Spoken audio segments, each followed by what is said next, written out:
No one cares it's your birthday, my sister texted, so I froze the $3,500 monthly account and watched them beg the landlord for mercy. I'm Zephyr 28 and I've never made a big deal about my birthday, not since I was a child at least. Perhaps it's because I learned early on that no one else in my family genuinely cared. They'd forget or simply say happy birthday in passing, sometimes not even that. But this year was different, not because I had any expectations but because I had finally resolved to stop pretending their conduct was normal. I had spent the previous few years quietly holding everything together, paying bills, fixing gaps, and maintaining a roof over everyone's heads. I did not complain or ask for anything in return. I just did it because they were family and you're meant to do that, right? My mom had a difficult few years after my father departed. I understand that. And my younger sister Celine, who is 23 years old and still acts as if she owes the world everything, has a habit of trying things out and then quitting the next month. She was still living with mom in the townhouse I had purchased for neither of them worked hard. Mom occasionally worked remotely and Celine took on graphic design commissions, but every month I pay the bills, buy groceries, and even use streaming services. I have a joint account with them into which I transferred funds so they wouldn't have to ask. It simplified things for them. It made things difficult for me, but I persevered until last week. My birthday was on Thursday. I wasn't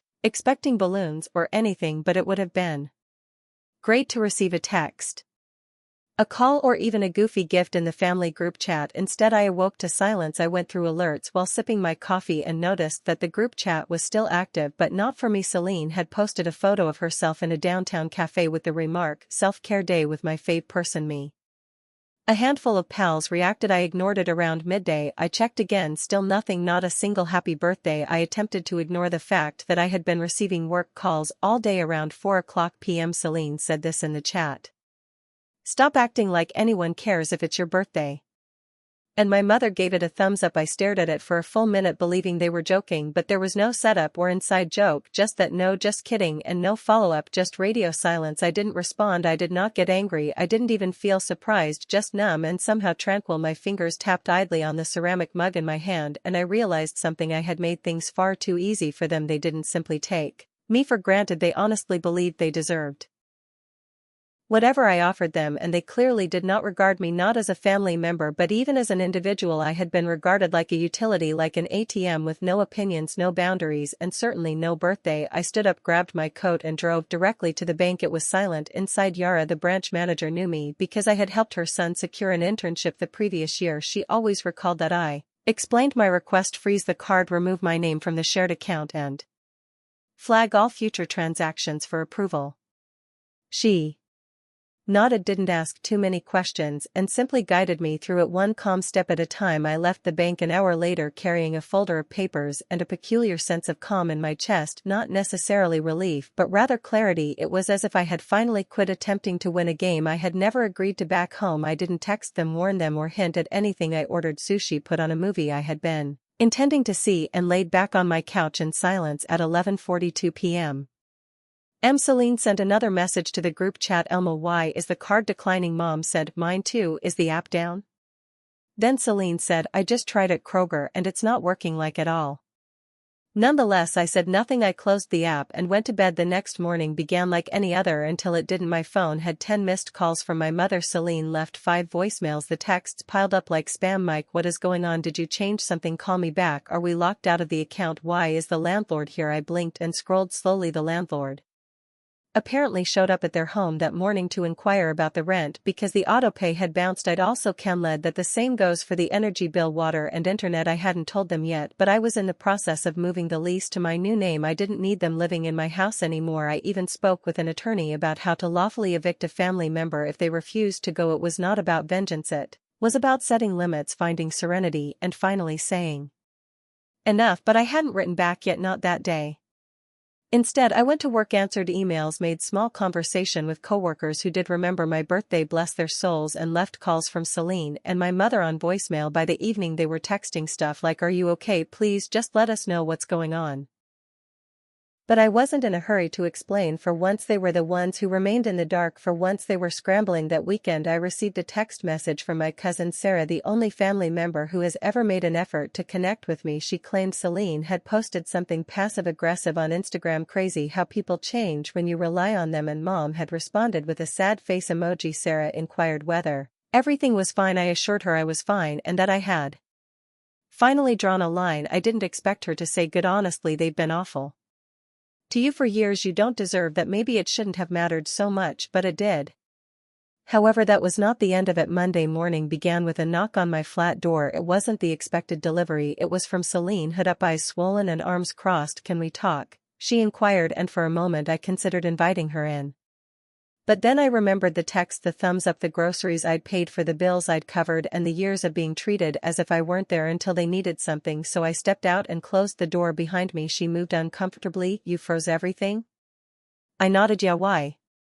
I did not respond right away. I just looked at her, and really looked at her, and saw the same entitlement, the same arrogance, but shattered at the edges. She huffed. "Look, if this is about that dumb text," and that is where I cut her off. "Don't," I responded quietly and firmly. "Don't call it dumb. Don't pretend it was a joke. You meant it." Celine rolled her eyes, yet there was a hint of uncertainty behind them. "Come on, Mike, it was just a thing, a comment. I say stuff like that all the time, and that's the problem." I said. "You say stuff like that all the time. You act like nothing matters, like no one else feels anything. You and Mom both. You've treated me like I'm a ghost in this family unless you need something, money, groceries, rent, whatever, but the second I want something, even just basic decency, you make me feel like a burden." She scoffed. "You're not a burden." "No," I inquired, my tone increasing. "Then what am I? Because I sure wasn't a brother. Not when you and Mom joked about me in the group chat, not when you used the card to buy your little self-care days, or when Mom charged her prescriptions to my account without even asking, not when I paid your credit card debt last year just so you wouldn't tank your score." Her expression twisted. "I didn't ask you to do that." I laughed bitterly. "That's your go-to, huh?" "I didn't ask." Like silence is a defense. Like ignoring my birthday was okay because you didn't ask me to care about yours either. It doesn't work like that. She crossed her arms tighter and glanced at the floor. "Okay, so what now? You just cut us off." I gazed at her, and for the first time I felt no remorse. "I'm not cutting you off," I said. "I'm giving you back the life you wanted so badly without me in it. You didn't want a brother, you wanted a sponsor." Her eyes widened. "But I did not. Pause. I tried for years to be enough, to be useful, to be helpful, to be wanted, but all I ever got back was sarcasm, silence, and an endless list of obligations. I don't want an apology. I don't want a hug. I want space." "So you're evicting us?" she demanded. "You're seriously just throwing us out?" "Number, the lease was always in my name. I'm just not renewing it with you as a guest. You've got 30 days. I'll even pay for the moving truck if you don't make a scene." She blinked, surprised. "You're serious?" "Dead serious." There was a prolonged pause, then she attempted another angle. "Mom's not well, you know that. She's stressed. She says things she doesn't mean." I breathed sharply. "You want to talk about stress? Try being the guy who has to listen to his own mother call him emotionally unavailable because he stopped giving out blank checks." "I'm not, Mom." Celine mumbled. "No, I agree you're not, but you're not far off." She winced as though I had hit her. "I'm sorry," she replied finally, and to her credit I believe she meant it. "I really am. I didn't think it mattered. I didn't think you cared. That hurt more than anything else." "Of course I cared. That's why I stuck around this long." I turned the knob behind me. "I'm not asking you to change," I clarified. "I'm just not going to stick around waiting for it anymore." She stood motionless, lips slightly parted, no words coming. I didn't expect her to beg or cry. Celine isn't constructed that way. She was skilled at shrugging things off and pretending the world owed her nothing until it did. She then panicked as I returned inside. I halted. "By the way," I continued without turning around, "I also canceled the family phone plan. You might want to look into that." I then closed the door. For the next hour I stood in the kitchen leaning against the counter and breathing. My hands trembled slightly, not from fear but from adrenaline. I was finally free. The silence in the room felt different now, less empty and more earned, but the fallout hadn't ended yet. That evening I received a call from an unknown number. I let it go to voicemail, but the transcript appeared on my screen. "Zephyr, it's Mom. I don't know what's going on, but this is cruel. I've been there for you always. You don't do this to your family. You don't just walk away. Please call me. We can talk about this." I did not return the call. A few hours later I received another message, this time via email. It was from my mother's lawyer. I didn't open the email immediately. I looked at the subject line, "Urgent Property Ownership Dispute Action Requested," and left it in my inbox for a few hours. Perhaps I was allowing myself time to consider. Perhaps I was expecting to feel anger, fear, remorse, but none of those arrived. Just a cold, calm resolution that informed me I was done playing the part they had written for me. Finally I opened the message. The substance of the email was official, with courteous legal ease that hardly disguised the desperation underlying it. The lawyer Callum Ver stated that my mother was questioning the legitimacy of recent changes to the property title and that she believed the townhouse should be deemed a family asset rather than an individual property. He requested a meeting with a friendly resolution. I nearly laughed. Friendly? I did not answer promptly. Instead I dug out the folder That Yara at the bank had helped me organize account statements, the original property deed, the lease agreements, and the ownership transfer to my LLC. Everything was signed, notarized, and timestamped. I even had an email chain from 2 years ago when Mom signed the lease paperwork and agreed to be a tenant. She dismissed it at the time, laughing, "Just paperwork stuff for your taxes, right?" I agreed. I never expected to have to use it. Now I'm pleased I did. Still, I did not want this to get unpleasant. Despite everything, a quiet voice said, "Don't burn it down, just walk away." But I was beginning to realize that walking away appeared to them as treachery. To them, love only mattered if it cost me something. 2 days later, I sent a brief email back to the attorney. "Dear Mr. Reeves, thank you for reaching out. The property in question is legitimately held by LLC name and full documentation is available on request. Please take note that the leasing agreement made on date is still in effect. Clause 9A states that the property owner reserves the right not to renew the lease when it expires. There has been no breach of contract. I respectfully declined the meeting at this time. Sincerely, Zephyr Carter." Within 20 minutes I received a response stating that they will review the documents and advise the customer accordingly. They didn't expect me to push back. Later that night I noticed another post by Celine, this time on her Instagram story. The screen was dark with white writing. "Crazy how family can ice you out like a stranger over one comment. We never stood a chance." I didn't respond. The following morning my doorbell rang. I looked through the peephole and saw my mother. She appeared older and smaller than I remembered, and she was wearing a raincoat despite the fact that the skies were clear. When I answered the door, she didn't say anything but looked me up and down as if she was looking for something in my face, something familiar, perhaps something gentle. "I raised you better than this," she finally stated. "Did you?" I inquired. She blinked, evidently surprised that I had met her that way. Her tone changed, less accusing, more pained. "Zephyr, we were a family. We are a family. Families say things they don't mean. Families fight, but they don't just cut each other off over birthday texts." I leaned against the doorframe. "This isn't about one text, Mom. It's about every time I was only good enough when I was useful. It's about years of you pretending like I didn't matter unless I was paying for something. Do you even know where I work? What should I do? What I'm passionate about?" She didn't respond. I continued. "Celine gets a new phone. I will cover it. You need a dentist appointment. I book it and pay the bill. Emergency car repairs. Did you ever once say thank you? Did either of you ask how I was doing?" Her expression clenched. "You never asked us for help, Zephyr. You made it seem like you had it all figured out." "No," I replied. "I made it look easy because you made it impossible to ask. Every time I was honest, you made me feel guilty or selfish or like I was trying to start a fight." I've been quiet for years, hoping things would get better, but nothing changed, and I finally realized they won't. She looked away. "I know things were hard after Dad left," I told him, "but that doesn't justify turning me into your safety net. You didn't raise me to be better, you raised me to be useful. There's a difference." She was quiet for a long time before finally saying, "So that's it, you're done with us?" I paused. "No," I replied, "I'm done letting you treat me like I owe you for existing. You can still be in my life if you respect my boundaries, if you stop using me, if you start treating me like a person and not a paycheck." She began to speak, but I interrupted her. "And if you want to stay in that townhouse, sign a new lease, pay rent, no games, no guilt trips, just responsibility like the rest of us." Her expression changed with amazement, rage, and possibly embarrassment, but she didn't yell or cry. She simply nodded once firmly, like if she was swallowing something bitter. She then turned to stroll down the corridor. I did not call after her later that night. Celine texted me, "So what now? You just want us to pretend everything's fine and pay like strangers?" I glanced at the message, considering how to answer, but before I could type anything, my phone buzzed with another notification. This one was not from Celine or Mom. The townhouse's property manager sent a formal alert that the thermostat had been adjusted to 92 degrees. Another message arrived: the kitchen faucet had been left running. Then came a third: someone had turned off the security camera on the back door. I rose up, heart pumping and jaw tightening. They weren't going to leave quietly, and I had no idea how far they were prepared to go. I did not sleep that night. The notifications from the property